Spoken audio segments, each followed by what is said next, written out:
Chers frères et sœurs bénis de Dieu, loué soit Jésus-Christ. L'évangile d'aujourd'hui, tiré de Saint Jean, le chapitre 5, les 16 premiers versets, nous présente la guérison miraculeuse de cet homme qui souffrait depuis 38 ans. La rencontre de Jésus qu'il a faite lui a été bénéfique. Jésus s'apitoie sur son sort parce qu'il y est couché depuis. Et malgré la multitude de paralysés, de boiteux et d'aveugles, c'est cet homme qui a eu la grâce de recevoir la guérison à travers la parole de Jésus qui lui a été dit. Jésus lui dit, lève-toi, prends ton brancard et marche. Et l'Écriture dit que aussitôt l'homme retrouva la santé. Là, un adverbe de temps. Mais dès qu'il reçoit la guérison, il rentre chez lui. Jésus le retrouve plus tard et lui dit, ne pêche plus, il pourrait t'arriver pire encore. C'est à comprendre simplement que le mal de ce monsieur, c'était la cause du péché et les conséquences de ses actes. Chers frères et sœurs en Christ, vous ne pouvez pas imaginer quel dommage le péché peut causer à notre santé physique et spirituelle. En le guérissant par un coup de parole, Jésus le libérait des conséquences de ses péchés et de tout ce qui l'a rendu malade. Alors la guérison de cet homme n'a pas été seulement que physique, elle a d'abord été spirituelle. Et tout ce que Jésus rencontrait en leur accordant la guérison, Jésus avait l'habitude de dire, tes péchés te sont pardonnés. Il nous en souvient l'épisode de ce malade qu'on a fait passer par le toit. Qui Jésus a dit, tes péchés te sont pardonnés. On nous dit, ils se levèrent et rentrèrent chez eux.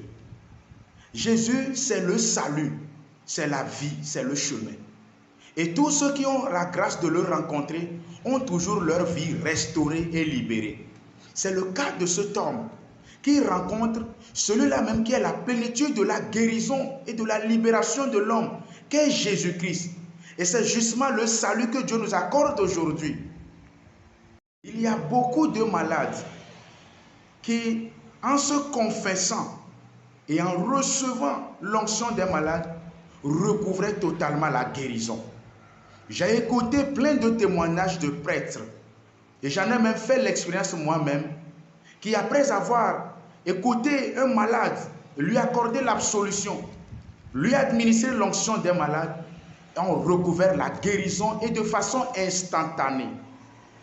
Puisque la miséricorde de Dieu n'est pas limitée, mais elle attend que nous reconnaissions que nous avons péché et que nous obéissions à la parole du Seigneur. Ici, Jésus lui dit, lève-toi, prends ton brancard et marche.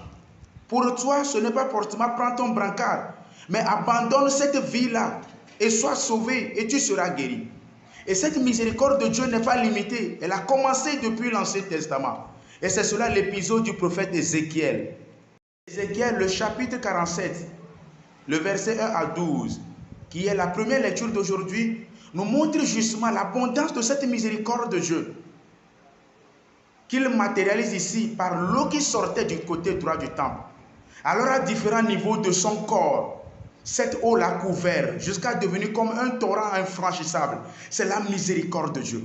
Et il n'y a aucun péché qui ne puisse être pardonné parce que tout notre corps est couvert par la miséricorde. Ceux qui acceptent se confesser sont couverts par cette eau vive. Et cette eau vive, c'est la miséricorde de Dieu, c'est l'eau du baptême, c'est l'eau du salut qui nous couvre et nous lave de nos souillures, mais en même temps, qui porte à notre vie un germe de bénédiction. Et cela constitue pour la nature et pour tout ce qui vit et se meut un signe de salut. C'est pour cette raison que le prophète Ézéchiel dit que à tous les eaux, les mers, les fleuves que cette eau traversait portaient du poisson en abondance. Les arbres commençaient à prendre forme, à porter fruit. Et chaque mois, ils portaient fruit. Autrement dit, tous ceux qui savent compter sur la miséricorde de Dieu portent fruit et porteront toujours fruit. Parce que cela ne dépendra pas d'eux, mais de la miséricorde de Dieu. Je prie que vous fassiez cette expérience au nom de Jésus.